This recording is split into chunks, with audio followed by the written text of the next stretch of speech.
now onto the smallest map that PUBG Mobile has to offer. It's SANHOK, and I am excited. I've heard that the plane is already underway, so let's just jump right into the game. And there it is. They've already jumped out. There's Codex Gaming and the rest of Squad 14 jumping into the, I believe that's west side of the center of the map. Just trying to look out, see what they can get. And it looks like they already have some competition with Squad 17 in the same town. This should be the most action we've seen in an early game. We have Squad 14, 24, 17 already right here looking to see if they're going to be able to fight. And I expect that every town is going to be similar. Now this is Cal, the most north side map, or the most north side town. And you can see already 3 squads going to be in this town. Squad 24 looking to contest against Squad 14. And I feel like Squad 14, the more ready party, is going to be looking to fight. JP, last time, didn't have the best performance. In round 1, had an amazing performance, but right now it's stuck with the 2-shot shotty. Not the best gun to have in these early games, especially since there's so many people in Cal. Look at this. Almost every spot is contested on the map. That's just what it is when you have a map literally half the size, or no, a quarter of the size of Erangel. Everyone has to be sharing a spot, and you have to carve out your spot very quickly if you want to make it on this map. And my favorite, all the way down south at the docks, it's a Squad 17 trying to loot that up. I don't think that they actually have that contested. They should be able to get that solo, but we have to keep our eyes on Cal here. Codex Gaming has it up. This is a great gun to have in this kind of tight corridor because you know that there are going to be so many other squads that you're going to be fighting against right now. And Squad 24, it looks like they are just hiding behind the wall. You can see how close it's going to be. Squad 17 also kind of in the distance, just in case shots go off. They might be able to respond. I think they're leaving. I think they're outie. They're like, no, this is too hotly contested. We saw too many squads. Bad Boy, Rice Boy, Drip, all over there. Looks like they are vacating Cal. Going to go to some of the smaller huts and the smaller villages outside of this town to see what they can get. And for the moment, it looks like Squad 24 has been completely stopped in terms of motion. Squad 14 still free to roam around the map, which gives them a huge advantage early on in the game. They're able to find the armor that they need and the guns that they need in order to move into Squad 24 and finish off the threat for good. Oh, but here we go. We are jumping over again. I think this is Kampong down on the southeastern side. It's 18 versus 7 here fighting over this, trying to see who's going to be able to win out in this one. Like we said, there's going to be so much fighting.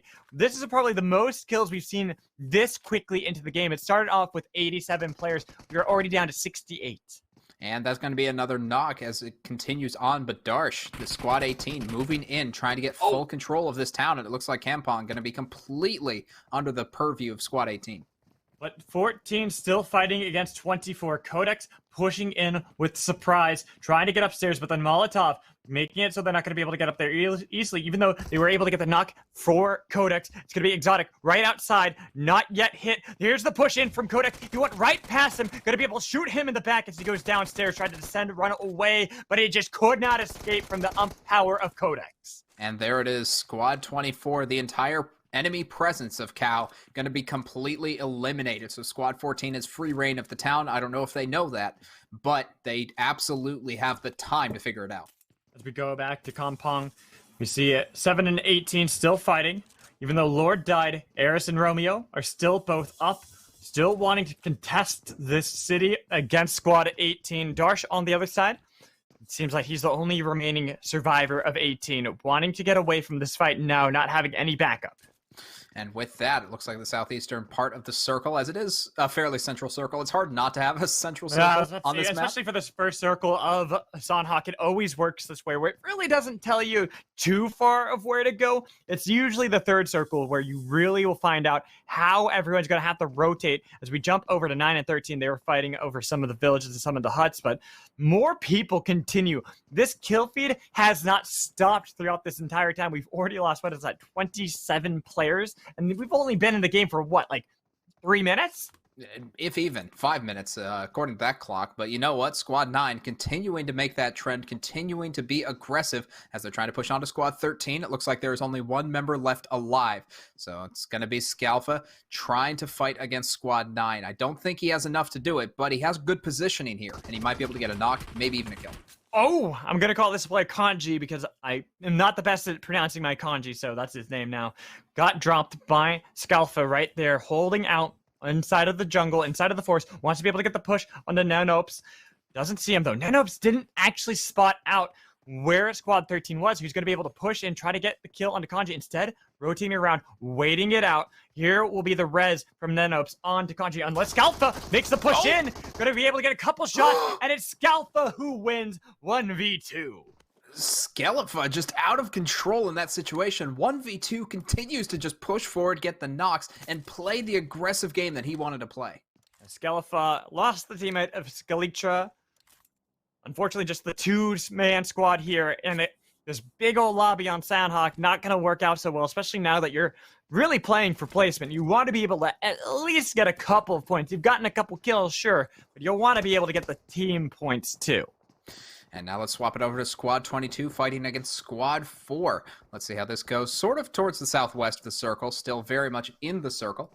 I believe we're near Sami, maybe Painan, as they fight on. And I think it's really close to. I think this is actually just south of Painan. So they're fighting over here by this bridge. It's going to be a couple shots from a good distance with the M4. Has a good scope right now, but hasn't been able to get the tag just yet. They did give up the position that they had, but I'm pretty sure everyone knew that they had been playing in Painan. Here come a couple more shots, trying to get the long range. Don't see any tags. Only saw one hit so far. There it is. There come a couple more shots, but not enough to get a drop. Not quite enough, and it also gives away the position of Squad 22, so Squad 4 might look to get aggressive here, knowing that there were shots fired, and SS on the backside, we saw him here in round 1, might be able to get aggressive himself, and might just run into Squad 4. Oh no, that aggression did not pay off. Lonkavi will be able to pick that kill up. Sebas is trying to push up to try to save the teammate, but I think it's just going to be the executed kill. There it is, going to be able to secure that as Lonkavi will be able to turn around. See Sebas, sees everyone else at 22 had pushed up. The shots come in, but unfortunately now gets punished as well. Each team able to get another member of the other, but the rest of Squad 4 want to push into position to try to get themselves more kills. And it looks like Sebas just gonna be able to get a little more loot on the extra. Oh, nice shots through the window. I didn't know you could even shoot through that. Squad 4 taking the worst of it, and that Molotov being dropped is unfortunate. Yeah, sometimes. Look at that. Walked right into the fire.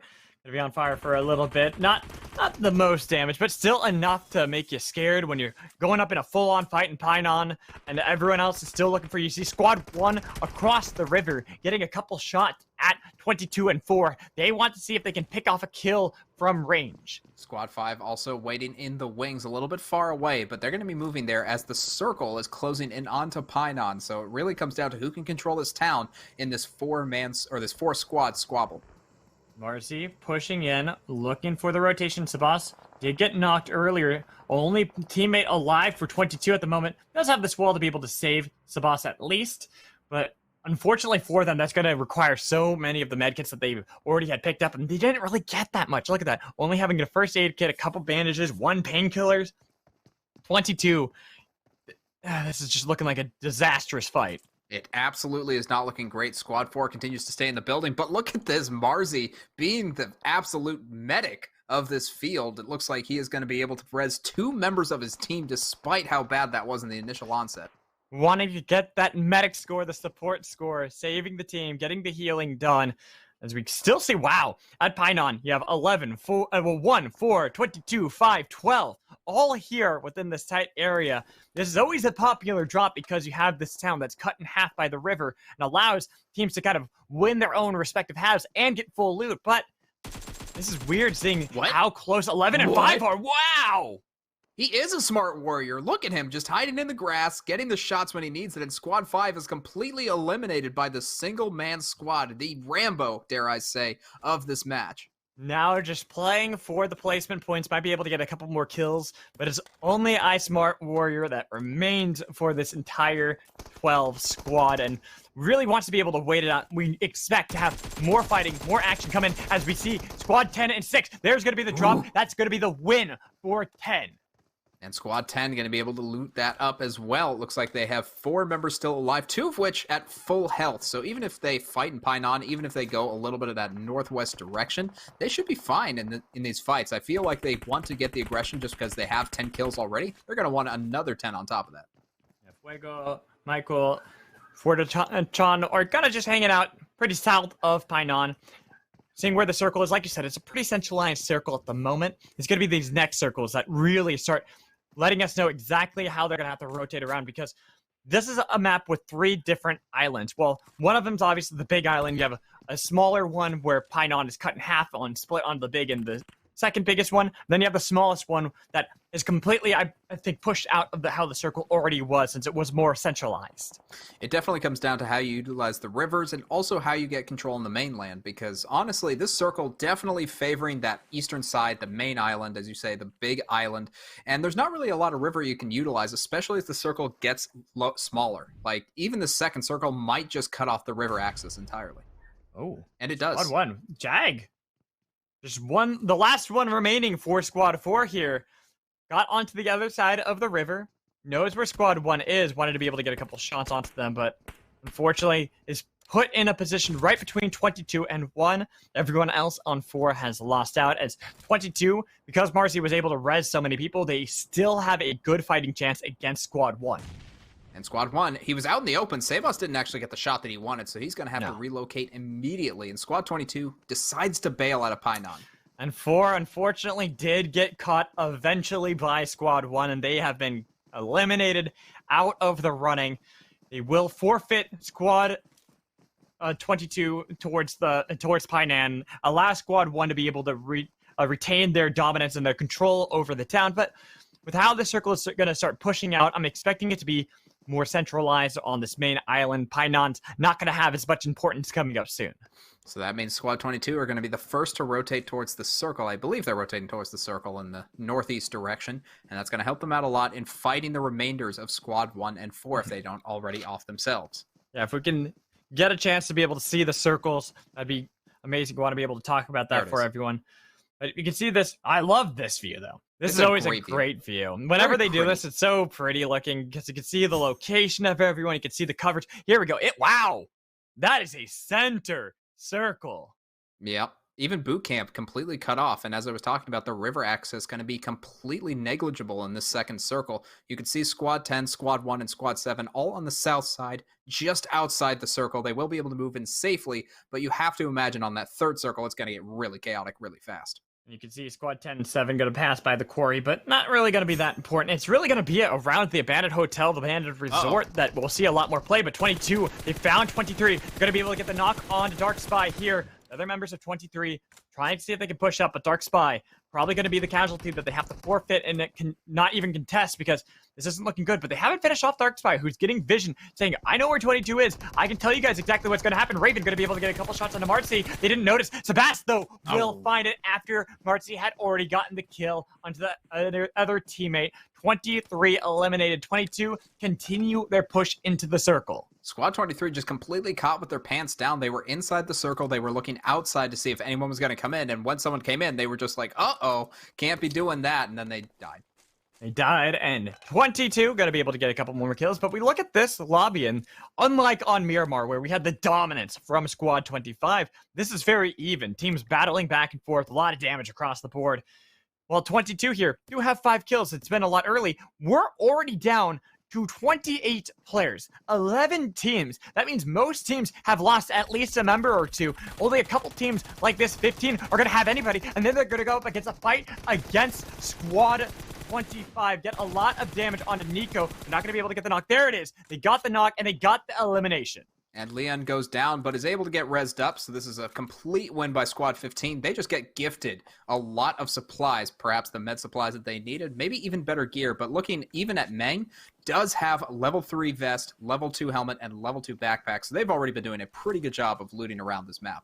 That they have, and they'll be able to get a lot of the loot there. Going to be able to heal up Leon. Last time we had seen the squad, they got unfortunately caught out pretty early in Los Leones. They didn't, when they were Squad 16 last time, and Meng was the last one alive who tried to go up against the fight and ended up losing, even though it was 1 kill. This time it's looking a lot cleaner from them. This time it's looking a lot stronger. But we jump over here to Squad 21. They know Squad 10 are up on the hill. And they know that they're over in the houses, trying to see if they can get the push in, but still more action just across the map. Squad 19 this time, another 2 squad against the other 2 squad. That's only Skelefa right now, having lost the teammate earlier. And Scalifa, just the solo man army, going to be able to push onto Squad 13 for the moment. But let's take a look at Squad 10. Nice Angry Birds backpack going to be enough to res the teammate. And that might just help against Squad 21, who are inside the circle. There's still a little bit of time before it closes in, but Squad 1's coming up from behind. Yeah. All right, Squad 10, are you going to even realize this? Are you going to take the shots on Squad 21 before you even notice? They're not looking. Squad 1, there it is, finally are going to be noticed by Squad 10. We have to turn around and see what else they can get. Fuego still inside of this house, has the position onto 21, but not onto 1. Quick update on Scalifa, Squad 13, the one-man army, did get another kill, and I believe that was another 2 knocks. So really doing a lot of work as the one-person team. Look at this. We got 22 there off the distance, 1 up here on the hill, getting the kill confirmed onto Machine for Squad 10, who have been able to hold up inside of these houses with 21 nearby. All of these teams can easily engage in a firefight soon. Could very well be the case, but again, the circle is closing now, so that time left before this has to turn into a fight is getting lower by the second as Squad 21 takes a grenade from Michael, and that might just force them out of the house. It doesn't quite yet. No, it wasn't in the same room of Ghost of Sparta, and I don't think it was cooked long enough so Ghost of Sparta was able to move around well enough to be able to dodge away from the damage. And Squad 10 still holding strong on top of this hill right outside of these little huts, not wanting to actually push into the houses since that is a hard thing to breach at the moment. There's so many windows that they can play with and try to see if they can get a pick onto Squad 1 as they try to push down this open hill. But it's just next to impossible. The good news for them is that Squad 1 has to run into them. There's a circle closing in. So it'll be in about 10 seconds, and that's when Squad 1 really has to move. You can see it right now. They're going to get shot up by Fortachon. Yeah, there it is. Going to be able to get a couple shots, but not getting the knock just yet. Squad 1 will be able to run down the other side of the hill and then into the circle away from Squads 10 and 21. But keep in mind, Squad 22 are on the other side of that hill as well. But let's jump into another firefight. It's Leon. We've seen this squad before. They're moving into Squad 7. Aries in a lot of trouble. Manages to dodge out and get some shots for himself. Leon was not able to get the shots, but Aries jumping out of the house. There's the knock. Aries, who had gotten dropped by Leon, was able to turn it around, even though on the other side, you can see Aries continuing to fight against Squad 15 and come out ahead. And there's only 1 left for Squad 15, 1 left for Squad 7. It is down to the 1v1, but the res makes that not the case, as it looks like 2 members will be up. Meanwhile, Squad 10 versus Squad 21, we've been here before, and this is the fight. Squad 21 already has a knock, second knock, and that's Squad 10 also going down, so this is back and forth right now, Alex. And there's the kill, finally. Squad 10 wins out in the end. Barely are able to edge the... Look at Fuego. Barely alive, down on the ground, had been knocked, gonna be able to get rezzed by the team, but here's Squad 7 still continuing to fight against Squad 15. They've lost 2 members. It is dead even now. It was a 2v4, turned around to a 2v2. And this is all the res is done. The health has come back a little bit for the side of Squad 7. They know where the enemy is, huddled up in that one little shack. They're looting. There's a little bit of damage onto T-Mang, though, and Romeo might just look to push in. Waiting, not wanting to go into that hut, knowing that it could be easy to fire into there and get these kills, but then it would be putting Romeo into a bad position, so they're going to back off instead, thinking that this might not necessarily be the best position. We'll wait for them to play into the circle. They have to eventually move to us. They are going to have to move right now, as this is the 5th circle coming in. That's going to hurt a ton, and you cannot wait outside for too long. There are grenades that are going to be coming in from Aries, though, and that's going to make it even more difficult. Well, that was cooked for a while there, too. So there's nice. the damage on Mang and Leon, who are stuck inside of the hut. Here's the play zone now. You can't play with that. The damage onto them. Gonna be able to confirm the kill. Mang tried to heal up inside of this hut. You can see the damage chunking away at Squad 15. The last member trying to get away, trying to escape. Goes prone, but outside the zone means death is upon you. It just couldn't happen for T-Mang and the rest of Squad 15. It was just too much to ask for. Aries had the perfect position around that rock, and that circle did not favor them in the slightest. Not at all, but this is definitely what we expected from SANHOK. A quick map, quick kills, quick fighting. We are down to the last 5 teams. 11 players still surviving. Squad 1, one of the few squads with a full squad still intact. And they are on the, I believe, southern side of the circle, going to be playing against Squad 18, who's going to be running past them. And Squad 22 in the optimal spot. They have the high ground. They have the center of the circle. They're going to be looking down onto every other squad coming into them. Keep an eye. Oh, the shot's coming in from Opa. Never mind. Gets Bay. Was trying to find a different target. Darsh as well, the last member of 18 was able to get another knock for the team. Should be 22 able to save, but Opa looking for the shots on Marcy. There goes the knock that they needed to. Bay is resurrected for now, but Opapa wants to be able to get up on top of this hill. Marcy's bleeding out. They gotta get to the teammate and be able to save him, but Opa not gonna give him the chance. Opa just putting in too many good shots. There comes the Molotov to force the position, and that might just be what Sabos needed. Just needs to land these shots. Doesn't manage to get it. Nice cover coming in from Squad 1. Has the micro Uzi out. They're all close range. There's the knock on the Sabas. As you can see, Bay trying to save Marcy. Couldn't. They made sure to get the kill for Opa with only having Bay right here. Delia getting a little bit of damage with the AKM, but this is not looking good. It's all grim at the moment. This is the final fight. You have to imagine Squad 1 manages to get Squad 22, and now only 3 squads are left alive. Squad 7 and 18, only 1 person apiece. Squad 1 has this in the bag. They just need to not get in a bad position. Keep in mind, Darsh has been surviving for so long. The early fight at Kampong had to bail out of there, lost all the teammates, and that was early into the game. That was within the first 5 minutes. We are now 22 minutes into this game, still alive, still able to get the kills, still looking for placement. This is the last circle, Alex. This is down to the wire. This is a 1v3 fight. 1v2, actually, until the res completes, which it will. And Darsh has to find a way to fight against these players, but I have to imagine this is going to be nigh impossible. Gotta pretty much hope for a miracle at this point. You're out the smoke to be able to move position. I don't think anyone knows exactly where Darsh is, so this could be the one advantage Darsh has. You can fire in any direction and you're more than likely to hit your opponent, but they don't know where you are. If they hear your movements here on top of the hill, you haven't found them either. This is pretty much the game of hide and seek. Who gets found first? Hide and seek at the very top of the hill, and let's see if Squad 1, it looks like they are the seekers right now. Darsh might just be able to get a pick off here as the sole member of Squad 1 searches the north side. Opa threw out a molly there on top of that rock, was hoping to find somebody, but they still haven't found Darsh, who's found Opa. Could get the shots, looks for it, but behind the rock, unfortunately now has been spotted out, even with the suppressor. Cannot hide anymore, but will be able to get the knock onto Opa. Are you going to be able to confirm the kill? There's one more, trying to get the push. It's Darsh still getting the knocks. 1v3, turning this game around. And that's going to be a 1v1 once again, Magical. It is Darsh versus Squad 1. Can it happen? The question lies, the answer lies around